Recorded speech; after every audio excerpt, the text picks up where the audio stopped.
Tachire, Zekate Trakate Krate Kruhaika.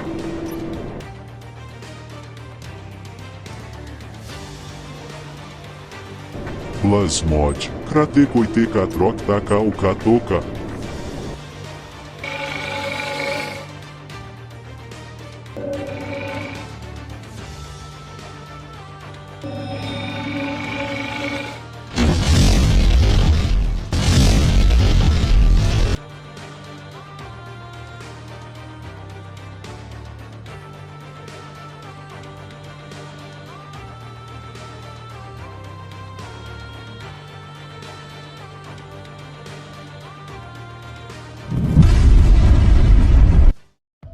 Percorriam em milésimos de segundos distâncias inapreensíveis pela razão humana.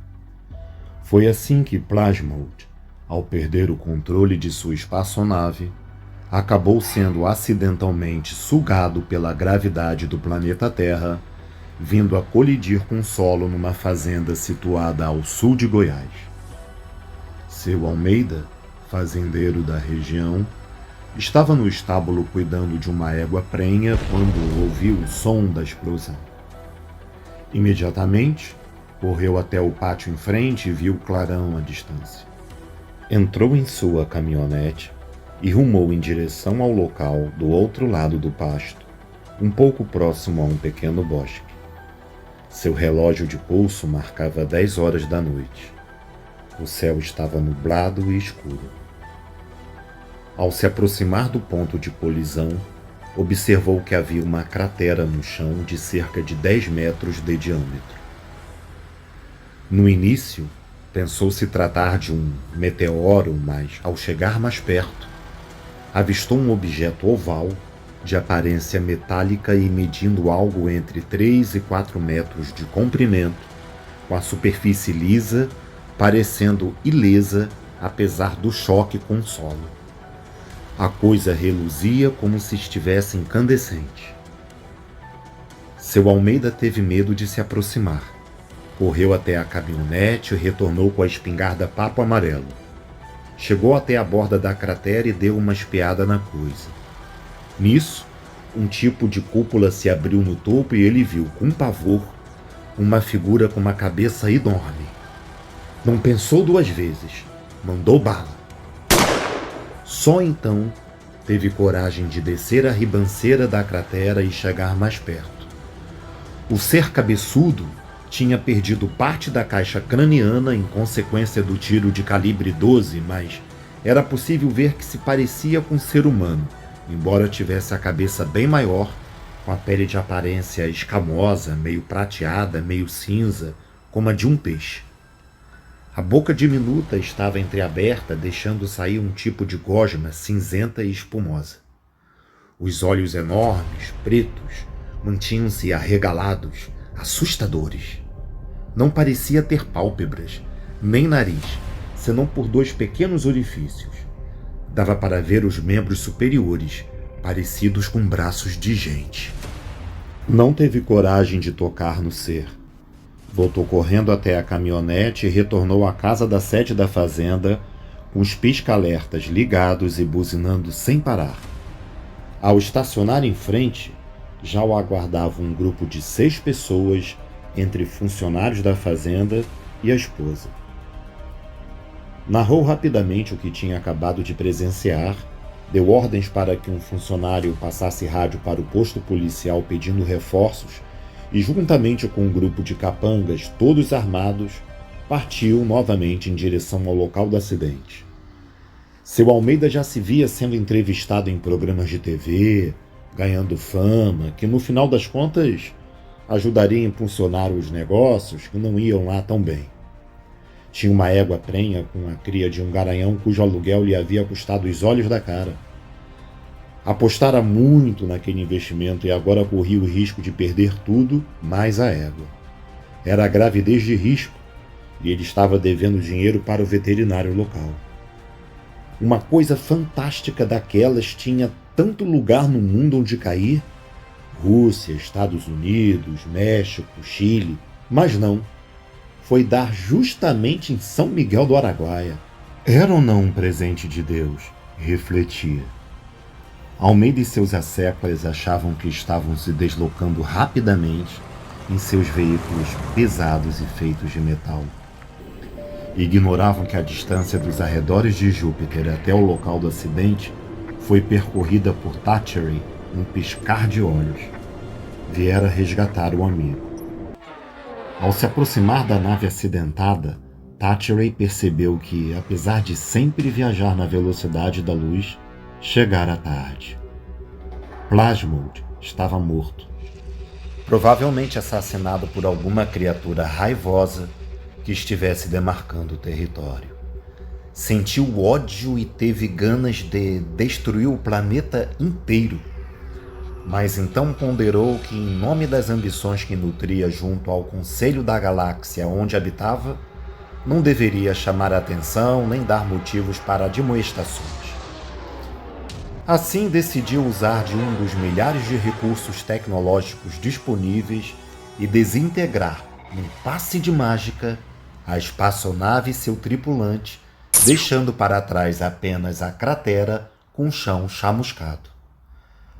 Quando seu Almeida e companhia chegaram ao local, tudo o que encontraram foi o enorme buraco no chão. Depois do ocorrido, nunca mais foram o mesmo. Chegou a conceder uma entrevista a uma rádio local, mas se arrependeu amargamente. Passou a ser motivo de chacota na região.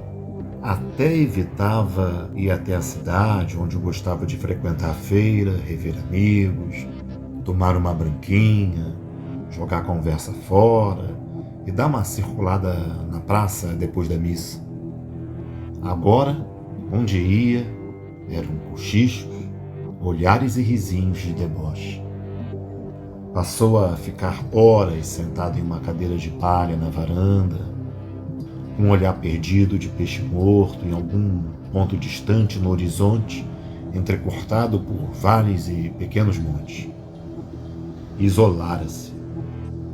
Deu para beber mais do que o normal, sempre trazendo a garrafa no colo, coberto pela manta quadriculada feita de lã.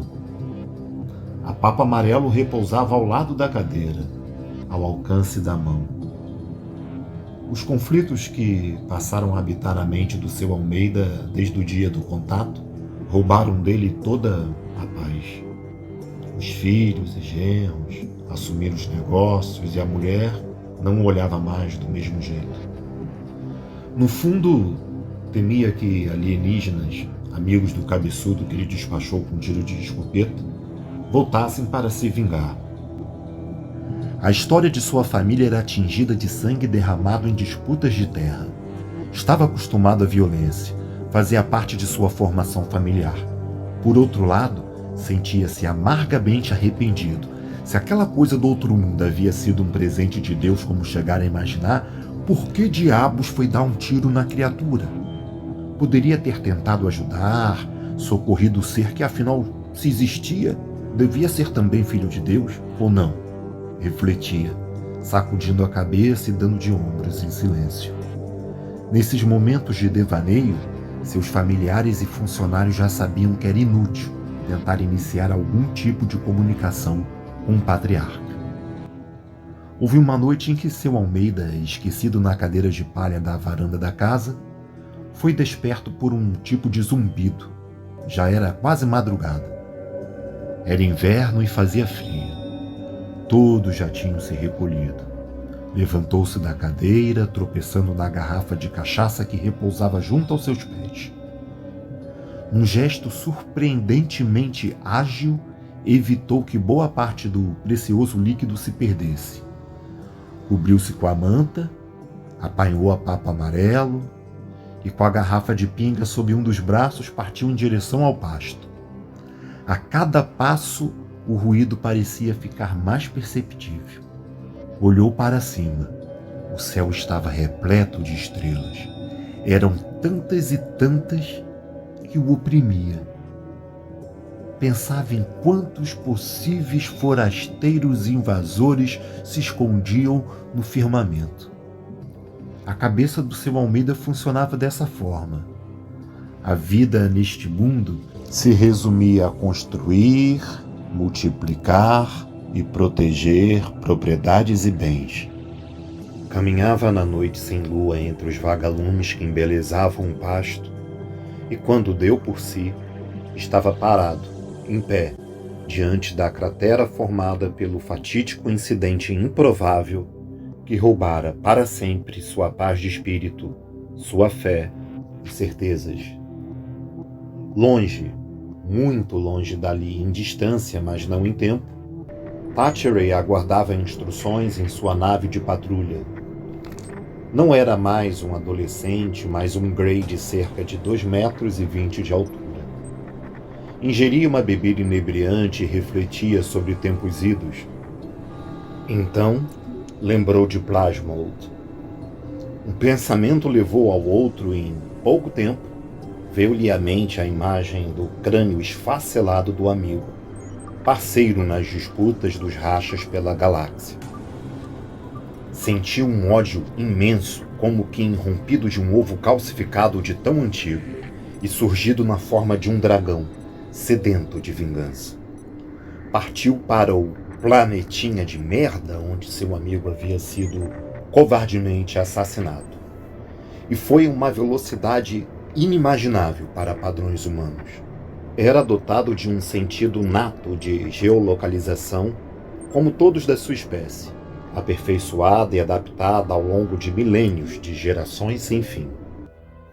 Seu Almeida contemplava a terra escurecida do fundo da cratera quando sentiu um leve tremor no solo.